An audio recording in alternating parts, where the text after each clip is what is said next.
Bit of a picturesque noon sky here over 7th and Rangeland. We see the blue kind of hanging right over the intersection. For the most part, Joplin stayed on the dry side. Then, as we look out to the northwest right there, that's where you can see the clouds beginning to darken up, and that's where actually we got a little rain that's coming down as well as we push right along the state line. And of course, if we were right at 7th and Rangeland, that's kind of the direction that we were looking. That's that cloud cover that we were just looking at from the intersection right there.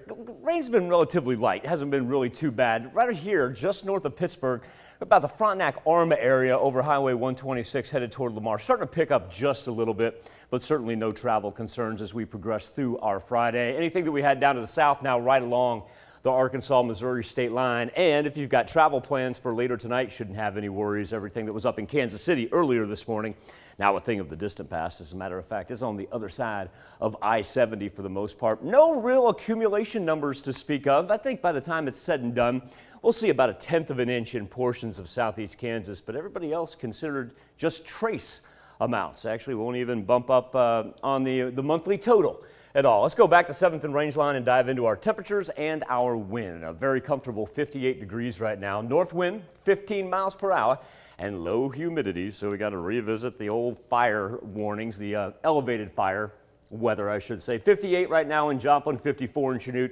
Carthage, just about to the 60-degree mark. Probably going to be the first ones to get there, if not Joplin, and then down to the south, a very comfortable 54 in Miami. If we go back, let's take it from Monday here. Well, that's what we'll consider this week, from Monday through to today. Average high, 56.8 degrees, and here we are smack dab in the middle of February. However, by the time we get into the weekend, it's going to feel more like last Thursday than it did any other day this week. Saturday will definitely be our coldest day, really since last Friday, and of course that's when we were in the midst of the snowpack and just trying to claw our way out and get above freezing. For the most part, the cold front not fast moving, and the reason we can tell that is if we do our 24-hour temperature change, even through portions of northern Iowa, central Iowa there in Des Moines, still a positive change from their temperatures at this point in time yesterday.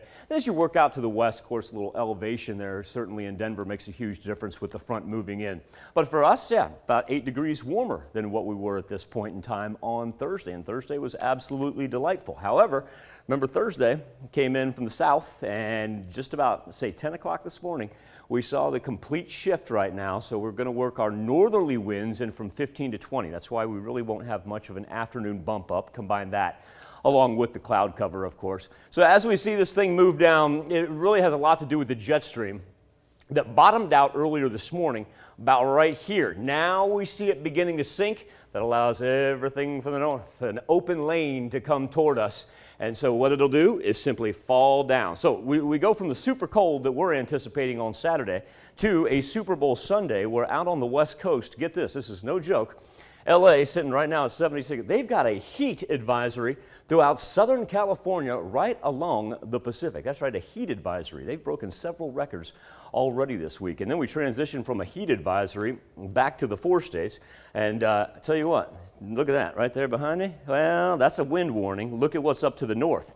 They have a blizzard warning running from the Canadian border just about through central Minnesota. A blizzard warning. That's right. We got heat warnings on one coast. We got blizzard warnings then in the upper plains. But to give you an idea, that blizzard warning actually expires about 3 p.m. for them.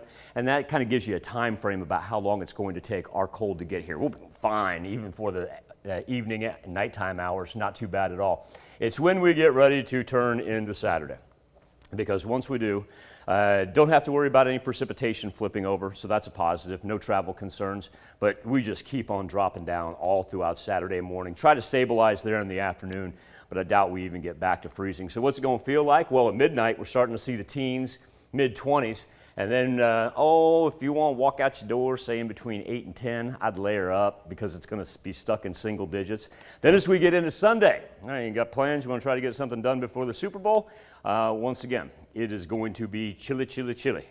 Figuring anywhere feeling like from about 16 to 25, about as good as we're going to get. Now, our actual temperature on Sunday, that's going to be able to make it up into the 40s. And you'll notice we kind of get split by the precip on both sides. That snow that you see out there by Denver, instead of making a beeline toward us, it'll just fall down to the south, and then everything that generates out of the Gulf rides from East Texas through Louisiana. We will be talking about rain, however, and possible thunderstorm activity for Wednesday and Thursday, But also, too, Bronte, we'll be back in the 60s. Well, all right. Thanks, Michael.